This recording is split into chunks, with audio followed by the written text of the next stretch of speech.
Good afternoon, everyone, and welcome to Trolleyheim with your host, Rabbi Anibal. Great to see that you're already active in the chat. I always like reading your messages, guys. So welcome Shelly, welcome Brenda, welcome Jerome, welcome Anastasia, and David so far. If there is anybody else, please say hello in the chat. And we are going to get ready to begin with the class fairly soon. And we're going to study a little bit about this week's Parsha. And then we're going to study a little bit about Shavuot as well, because Shavuot starts this Sunday. I hope you have been counting the Omer. And if you haven't, well, you always have next year. So this is that's the idea, right? You should never beat yourself. Brenda, coffee? No, not coffee today. Today is Diet Pepsi time because I have my coffee in the morning at home, of course. And then I took my wife's car to, they needed to replace a tire. So I have another coffee at the dealership. And I feel like if I have another coffee here in my office, it will be too much. I don't know. That's why I'm having this. Probably my favorite diet soda is Diet Pepsi caffeine free. If you haven't tried it, it's delicious. Delicious. And I don't know why. Usually diet soda upsets my stomach, but not this one. Has to be something, I don't know, maybe the combination of aspartame and caffeine. I don't know. I don't know what it is. But I like this one. So no coffee today. Sorry, all of you coffee lovers. I understand your pain. But as I was saying, I hope you had an opportunity to count the Omer. And if on top of that you had an opportunity to have a little study every day attached to that counting of the Omer, even better. But if you haven't, there is always next year. Okay? It's something, it's meaningful. I like doing that. I've been counting the Omer every day and looking forward to Shavuot. Shavuot, again, Sunday night, and Sunday night we have the Tikkun. For those of you who are in Winnipeg, I hope you're going to come to the Tikkun in person. We have multiple classes. Welcome, Eric. Welcome to the class. So I was saying the Tikkun. If you are coming, great classes here in person. But if you cannot come, some of the classes are going to be streamed. Number one is going to be, I believe, Rabbi Benarosh, which is the keynote speaker. His lecture is going to be the only one at that time slot. So he's not competing with anybody. And then after that, we go into breakout rooms. So my class is going to be streamed. Because then I have to repeat my class. I may stream somebody else's class. I haven't coordinated that.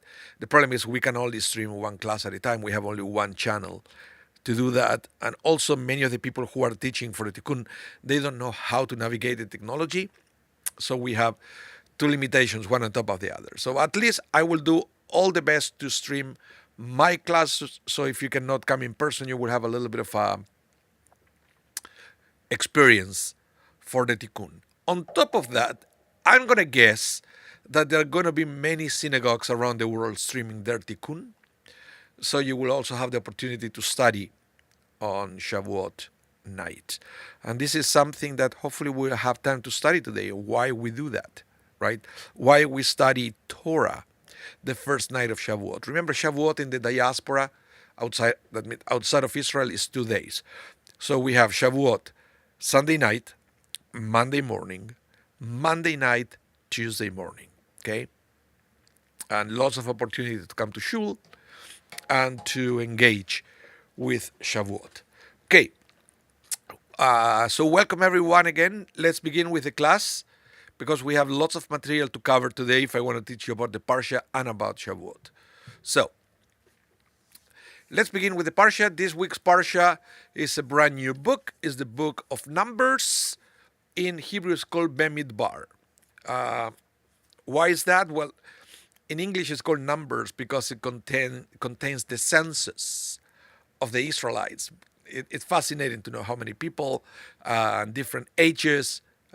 I know we became more sophisticated in this day and age with census. It's not just about ages and numbers, but we ask more questions to people. And it's a very powerful tool for governments to plan ahead, right? They need to know how many people they have in different categories, different stratas. So I've been always fascinated by census. I remember the first one that I was aware that a census was taking place. I was in Buenos Aires. I was in elementary school. And I remember there was a school day, there was no classes. We got to stay home to welcome the person doing the census, and we have to answer a few questions. And then after that, I remember they sticking a stamp in the door frame of our house, almost like a mezuzah, that they would put it there to mark that the censor came. Or is it called a censor? I don't know how it's called. The person who does the census. If you know it, please let me know in the chat. What is the name of the person going home to home, asking the question for the census? I don't know the name. So we'll put a stamp there, so they will no mistake that house was counted and we answered all the questions and everything. That was the very first time. And then census taker. Okay, Shelley, thank you. And then it was the waiting for the results of the census. Back in the day, no computers, it took forever. But then it was a supplement in the newspaper with all the results and statistics and things. And I remember reading that, and I was, wow, even though I didn't understand the thing. I can't remember how old I was. It was like an early elementary, and me trying to understand all the statistics and things, because I guess back then I wanted to know how many Jews were in Argentina. That's what I wanted. And then within, even there, it would say how many Ashkenazi, how many Sephardic, how many religious, non-religious. It was fascinating. And then I participated in other census, but not like the first one. So, talking about the first one, this is the first time that in the book of Numbers, that it will be like a very systematic way of counting the Jewish people. They need to know how many soldiers they have. They need to know how many Levites and priests and things. It was something fascinating. So, census taker. I will highlight it there in case somebody wants to know. That's how you call the person that goes from door to door. Okay? Thank you. Okay, let's go to the Parsha. We are at the very beginning of the book of Numbers. Oh, by the way, I said Numbers in English because of the census. In Hebrew, it's called Bemidbar, because Bemidbar is the first significant word of the first verse. That's the rule for naming the Bible books in Hebrew. The first significant word. So it says, Vaidaver Adonai el Moshe, which is very common. It's this formula, Vaidaver Adonai el Moshe, appears a lot in the Torah. So the next word is Bemidbar Sinai. That's why the book is called Bemidbar, which means in the desert. In the desert. Which desert? The Sinai desert. Okay, it goes like this. Hashem, remember, if you're new to this, Hashem is one of the names we use to refer to God. Hashem means the name, and sometimes we use it when we don't want to say the official names of God. We say Hashem. Hashem spoke to Moses in the Sinai desert, in the tent of the meeting, on the first day of the second month of the second year after they had left the land of Egypt. God said, take a census of the entire assembly of the people of Israel by clans and families. record the names of all the men 20 years old and over who are subject to military service in Israel. You and Aaron are to enumerate them according to their legions. So the Torah is also telling us why this census was so important. It was to know how many soldiers they had, because they had a bunch of wars ahead of them as they keep moving towards the promised land, and especially once they cross the Jordan and into the promised land. Welcome, Amparo. Welcome to the class. Okay, so uh, this is interesting for different reasons. Number one, and I want to point this out to you, is a perfect example of on how God was communicating with Moses. It says at the very beginning, in the tent of meeting, there was a place within the tabernacle, the sanctuary. It was almost like a like a room within the tabernacle, and it was exclusively for that context for Moses to talk to God, almost like a private phone booth where God will call Moses to go there. Moses will enter, and God will speak to Moses. Moses will write it down in the Torah, in parchment, and then at the end of Moses' life, that became what we know as the Torah. So this is very interesting. And also the Sinai, the Mount Sinai and the Sinai Desert became very important, because we know that that's specifically the geographical place where the Torah was revealed to the Jewish people. So it's both the Sinai Desert and the Mount Sinai, very important for the Jewish tradition. Okay, and when this happened, this meeting about when God requested the census, also the verses will say it. It says, on the first day of the second month of the second year after they have left the land of Egypt. So they already went through another to a Passover, and because remember the month of Pesach is month number 1 in the Torah. So he said, in the first day of the second month. So this parsha is taking place a year and a month after they left Egypt. Okay. So let's now that we understand what was required and when this happened, let's start analyzing this text. Any questions so far? You know how it works. If you have any questions, please let me know in the chat. I kind of look to the side to read your comments all the time. Is it? Now, let's go to the Midrash. Let's tap into the Midrash, because there is something very interesting. That the Mechilta de Rabbi Shimon Bar Yochai, remember who Rabbi Shimon was. He is, according to the tradition, the one who wrote the Zohar, the masterpiece of Kabbalah that is studied even to this day. Even though the authorship of the Zohar, there is a debate about it, if it was really Shimon Bar Yochai, it was written later on in Spain. Nevertheless, Rabbi Shimon Bar Yochai was a very important figure in Judaism. So this is the Midrash of Rabbi Shimon Bar Yochai. It says, Hashem spoke to Moshe in the Sinai desert. And listen to this, because this is very important, and I'm going to talk a little bit about this on Saturday, because this coming Saturday, we have the graduation of Choosing Judaism, also known as conversion to Judaism classes. So we have a group of people that they completed the program, they went to the mikvah, and they are Jews now. They are Jews by choice. And this is part of what I want to tell them. So you have a little bit of a preview, because we can see how there is a connection with the Parsha. Listen to this. The Torah was given to the people of Israel in the ownerless desert. You understand this? The Torah was given to the people of Israel in the ownerless desert. Why? Well, Listen to this.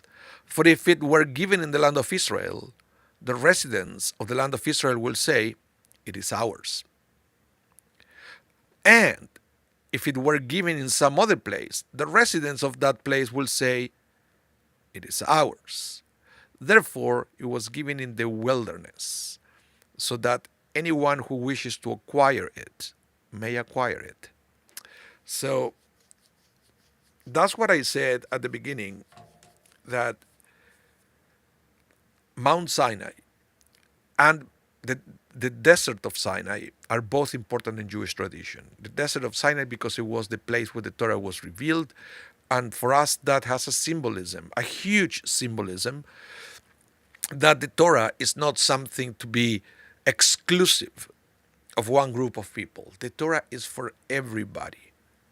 The difference, and there are many midrashim, many stories pointing to that, is that the people of Israel at that time was the one who they accepted the Torah without any kind of strings attached. Well, if you do this, if you change that, the people of Israel, they say, whatever you say, God, we're going to accept it, we're going to do it. So this is this is why for us it's so important that the Torah was revealed in the desert of Sinai. And that's why, to me, it's kind of, how can I say this respectfully? Respectfully to the rabbis, by the way. The fact that conversion to Judaism in these times, in this day and age, is so complicated is, to me, is a disservice to the spirit of the Torah. And the fact that God revealed the Torah in the desert of Sinai to make it clear that it's for everybody who would like to embrace Torah.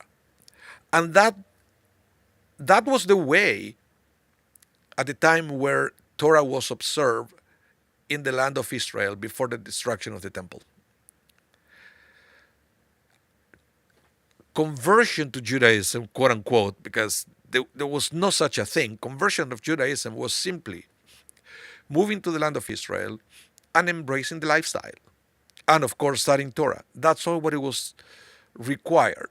Of course, if you were a male, you would have to circumcise yourself. But other than that, there were no classes for a year and lengthy exams and all that thing. It was organic. Joining the Jewish people and embracing Torah was organic.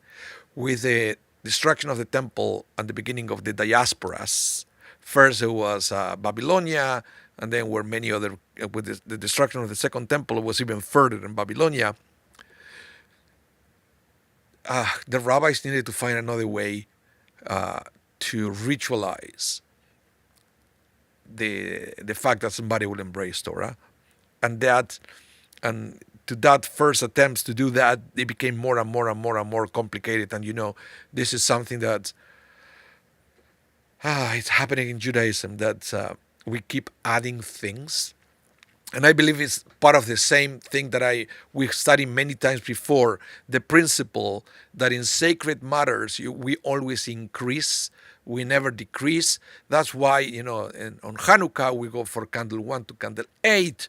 And so, and then the rabbis will never remove things, will always keep adding on top of that. And that's why in this day and age is so bureaucratic and sometimes complicated to join the Jewish people. It was not like that in those days. Okay? So, let's continue with this, because I want to show you what now Rashi is saying about the census itself. The census itself. He mentioned, because God's great love for God's people, God counts them all the time. God counted them when they left Egypt. God counted them after they fell in the wake of the sin of the golden calf, to know the number of survivors. And God counted them when God came to manifest God's presence within them.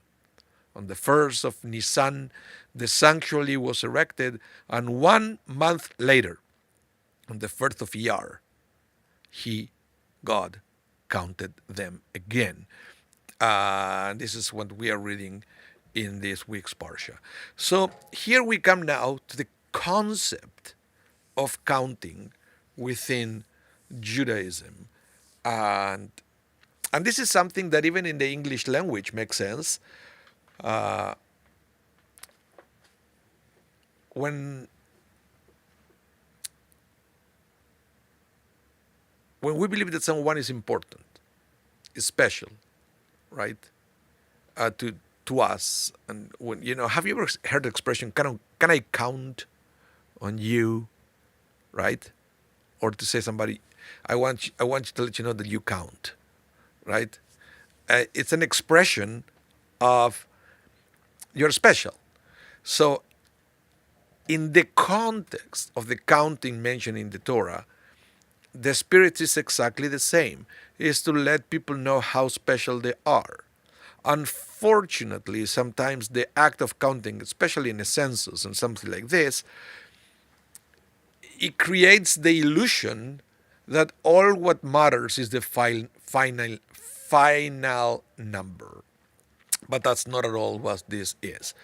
This is to make people realize that everyone is important, everyone is special. The census is not completed until everyone is counted. And everybody counts one. It's not that one person, because they are, you know, leaders or princes or who knows what, they count double. No, everybody counts one because everybody is equally special to God. But then we make the mistake of believing that it's all about the final number. And this is something that sometimes we have to realize, the concept between numbers and names.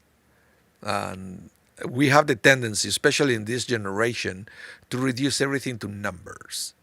And I don't know, guys, if you realize that yes, we all have names, but for practical reasons, most of the time we are just numbers.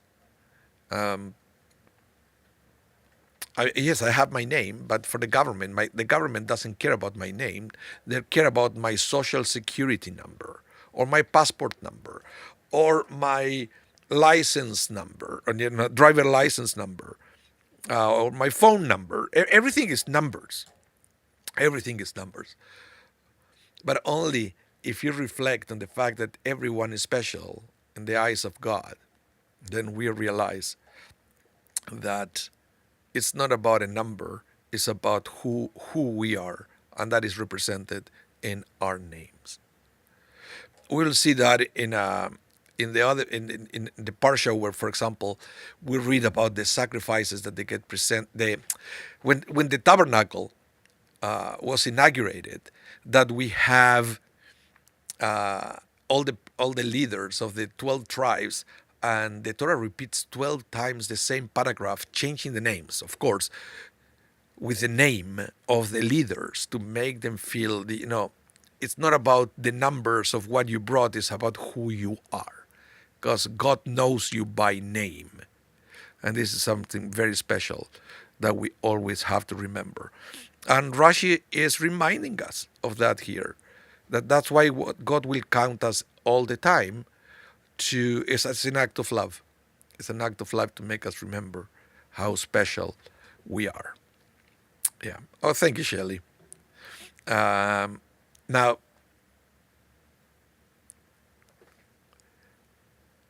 this is something. Listen to this, and then we'll talk about that. A census expresses two paradoxical truths.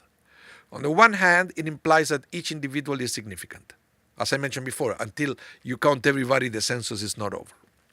On the other hand, a head count is the ultimate equalizer. Each member of the community, from the greatest to the lowliest, counts for no less and no more than one.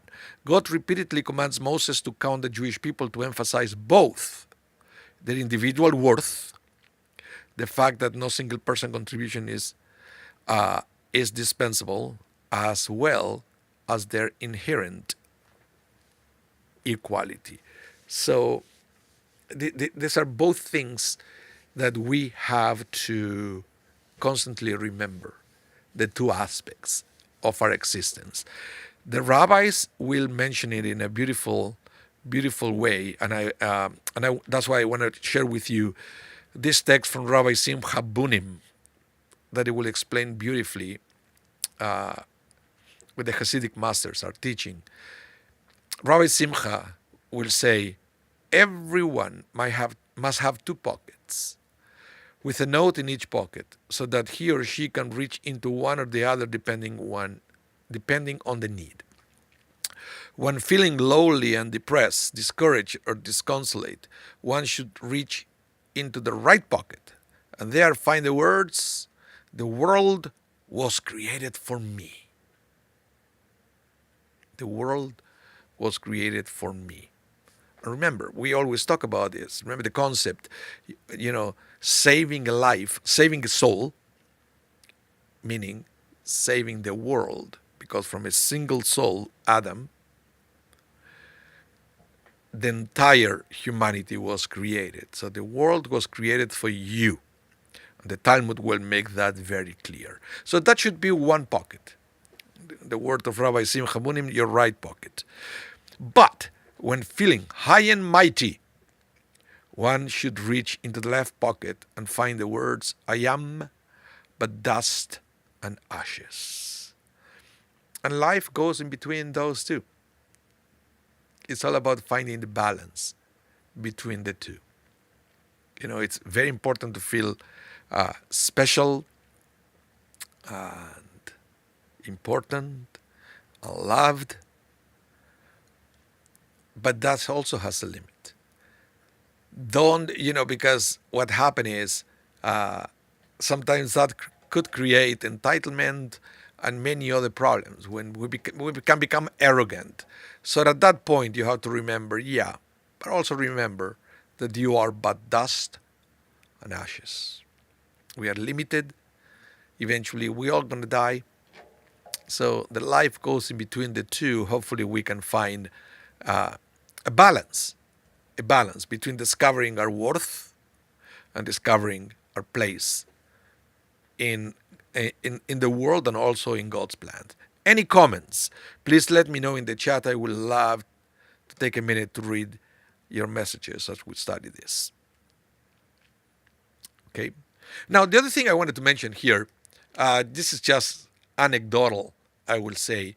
At the beginning of the Parsha, I want to read about the census. It said that you have to count people from 20 years up, right? Those are the ones who are going to serve in the army. But I wanted to mention that in the Mishnah, there is a text that it will say that we have different stages in our life, and they are attached to different ages. So that every age of our existence, we are expected to do different things. So I want to share with you. It says, I can't remember which rabbi was the one who said that. He used to say, at 5 years old, a person should study the scriptures. At 10, the Mishnah. At 13, the commandments. That's the source for bar mitzvah, by the way.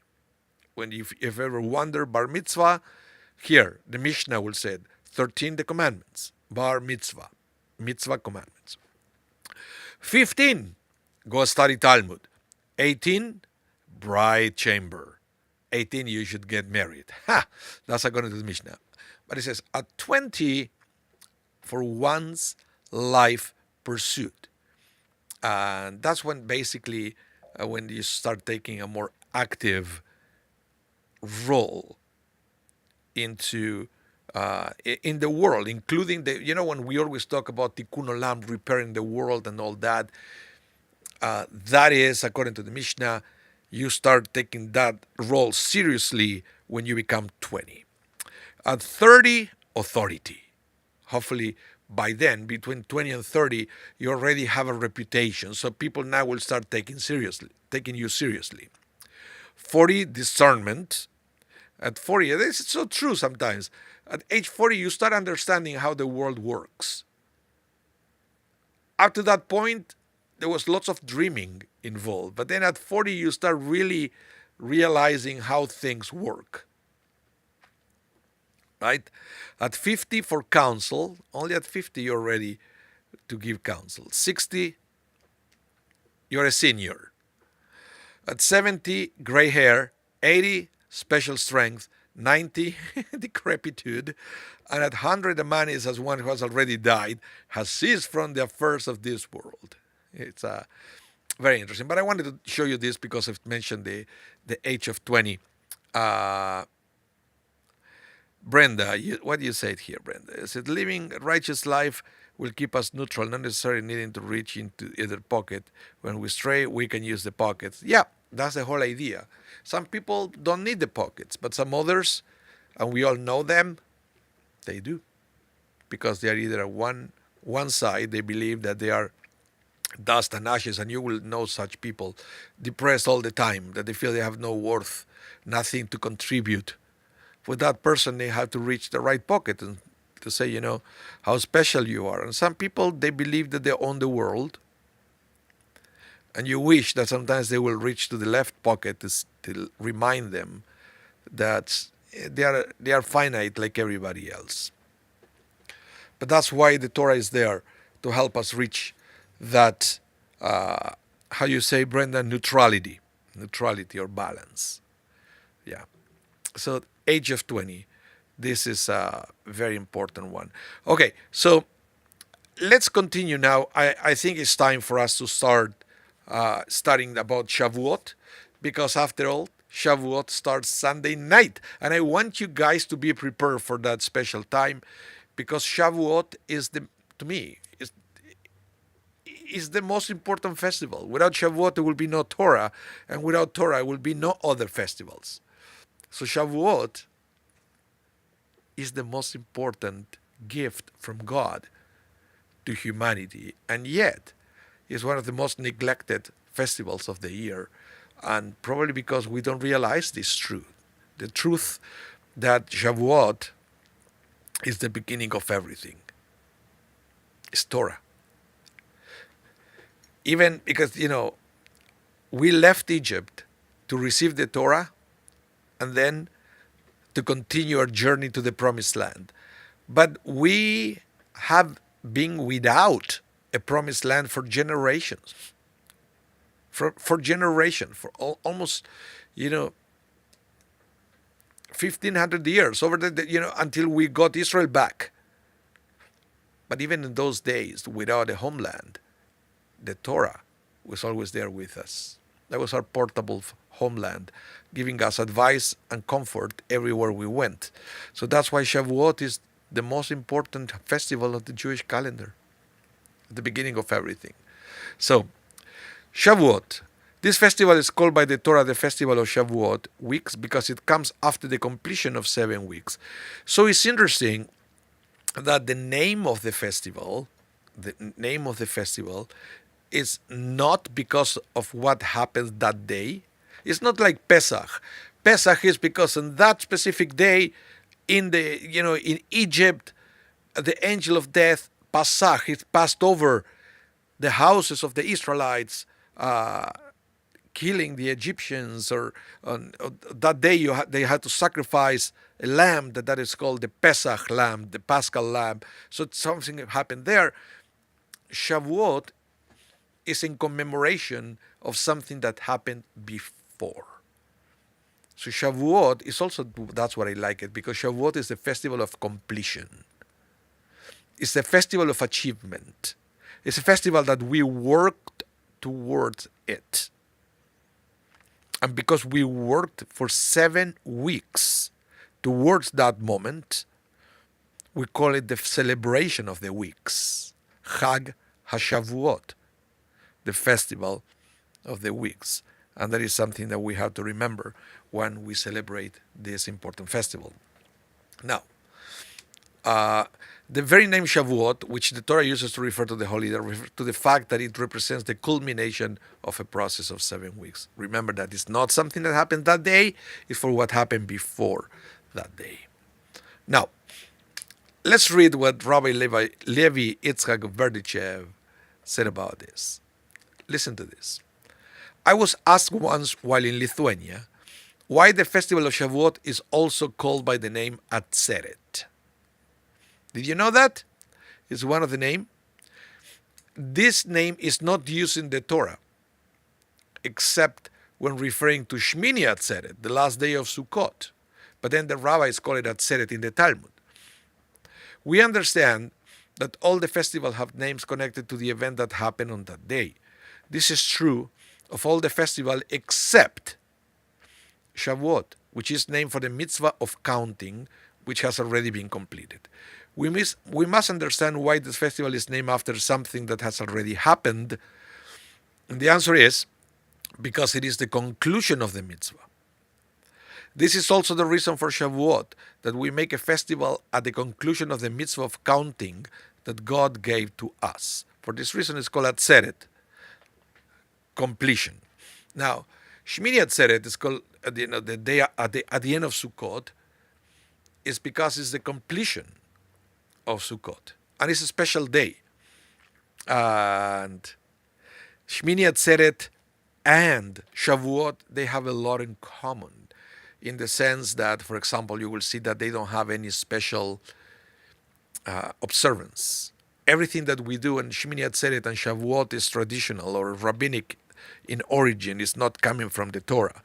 Like, for example, Shmini Atzeret, if you remember, at the end of Sukkot, what do we do Shmini Atzeret? We have Iskor. That's it. People come Shmini Atzeret to the synagogue because there is Iskor. Shavuot is the same thing. It's Iskor. Of course, we have we eat dairy products and but that is all traditional. It's not in the Torah. So Shmini Atzeret and Shavuot, that is also Atzeret, they are connected. Now, Shmini Atzeret is the festival that completes the cycle of a week, the week of Sukkot, of 7. It completes the cycle of 7. Shavuot completes the cycle of 7 times 7. So they are both connected. The other thing that you're going to notice, that is Atzeret, or Shmini Atzeret, does not have a date in the Torah. How do we know when Shmini Atzeret is the day after Sukkot?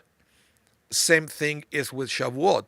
The Torah doesn't give us a specific date for Shavuot. You have the date of Pesach, and then from there you count 7 weeks, and you know when is Shavuot. So the two are deeply connected.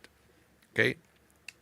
Now, the Hebrew word Atzeret is generally translated as assembly, but shares a linguistic root with the word Atzor, meaning stop or tarry.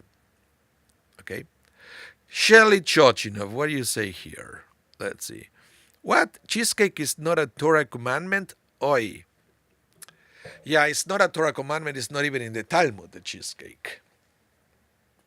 It's, yeah. In fact, and this is something that people forget, for the Shavuot dinner at night, for the meal, it's usually a meat meal. The dairy comes during the day, because the meal for Shavuot at night is like any other festival. It's supposed to be like a fancy dinner with meat. But then the dairy comes the next day because we cannot mix the two, right? Yeah. So Atzeret. Let's see what the Nachmanides say about this. And this is also very interesting. Okay? This is what I was telling you, the connection between Atzeret and Shmini Atzeret, Shavuot and Shmini Atzeret. Nachmanides said, God commanded us to observe the festival of Matzot, Passover, for 7 days, with sanctity at the beginning and at the end. And God counted 49 days after it.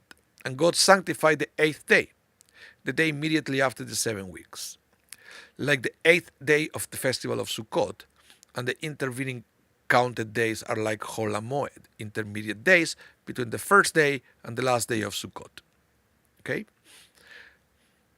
That 50th day is the day of the giving of the Torah, when God showed them God's great fire, and they heard God's word out of the fire. For this reason, our sages of blessed memory always call Shavuot Atzeret, because it is like the 8th day of Sukkot, which the Torah describes in that way. So this is more connections between Shmini Atzeret and Shavuot. So in other words, all the days of the when we count the Omer every day between Pesach and Shavuot, it is according to Nachmanides like a big long Chol HaMoed, like the days in between of a festival, all the way from Pesach to this point.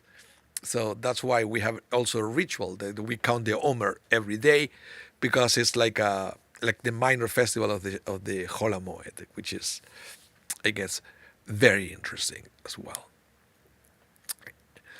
Shelley, you said why dairy? Okay, I will explain that in a minute.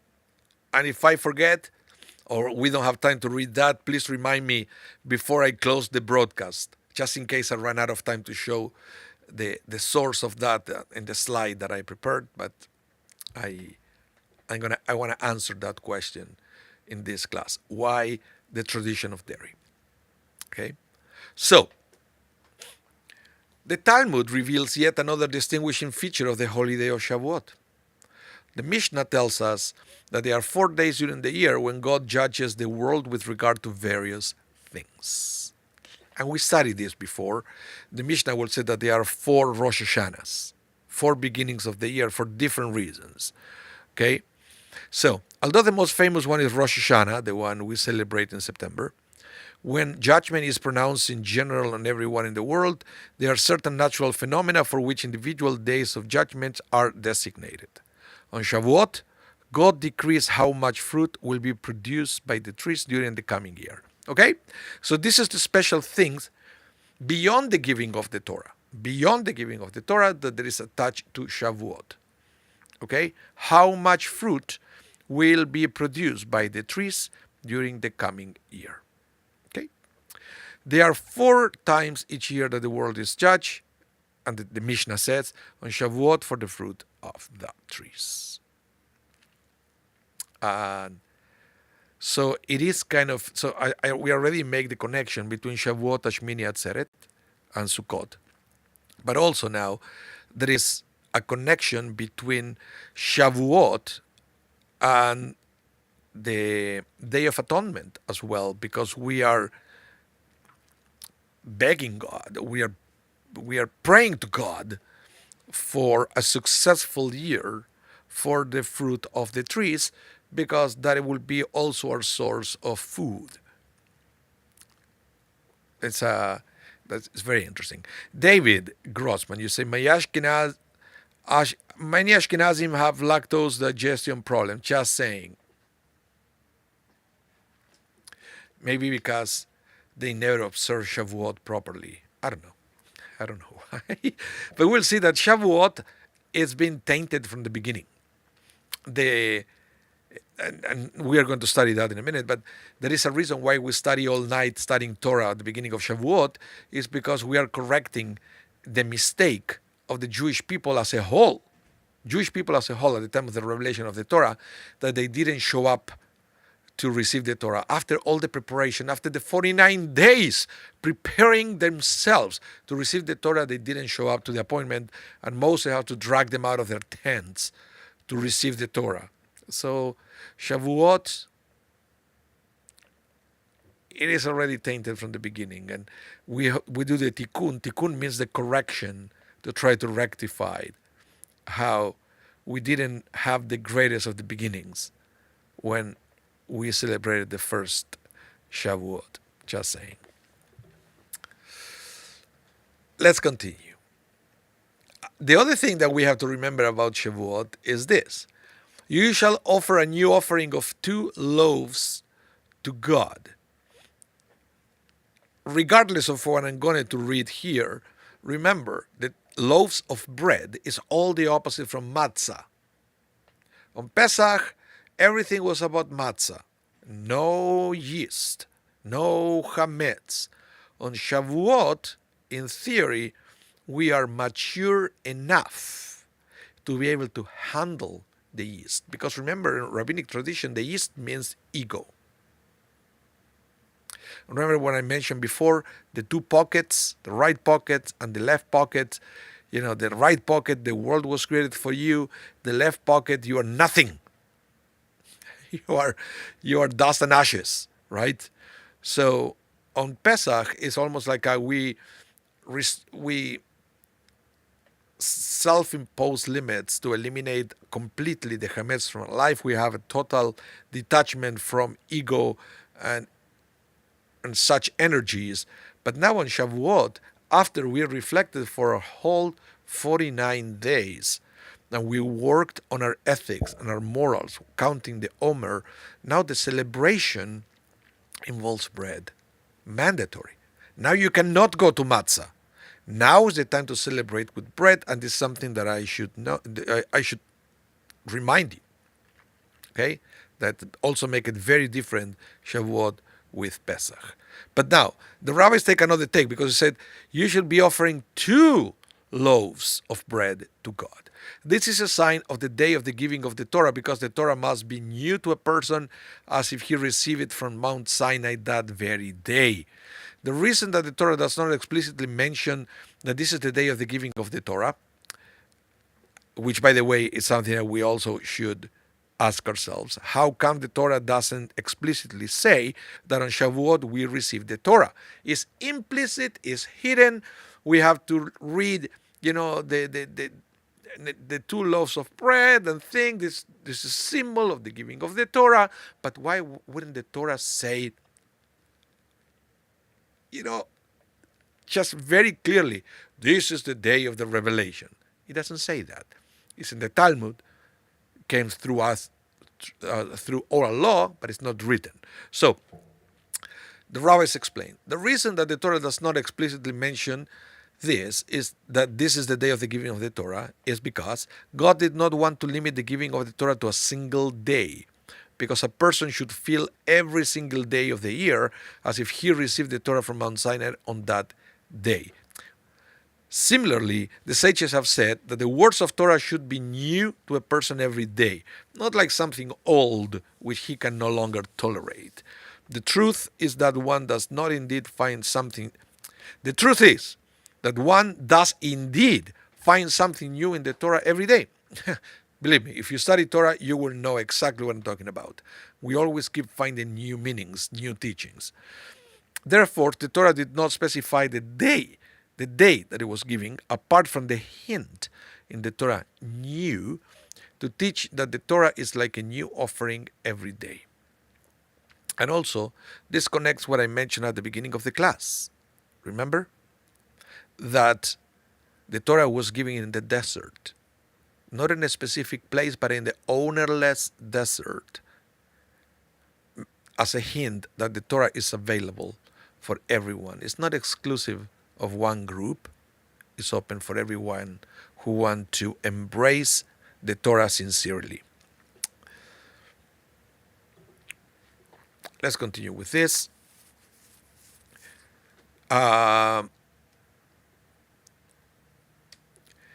Now the Talmud will say, Rabbi Yeshua says that being happy on a festival is also a mitzvah.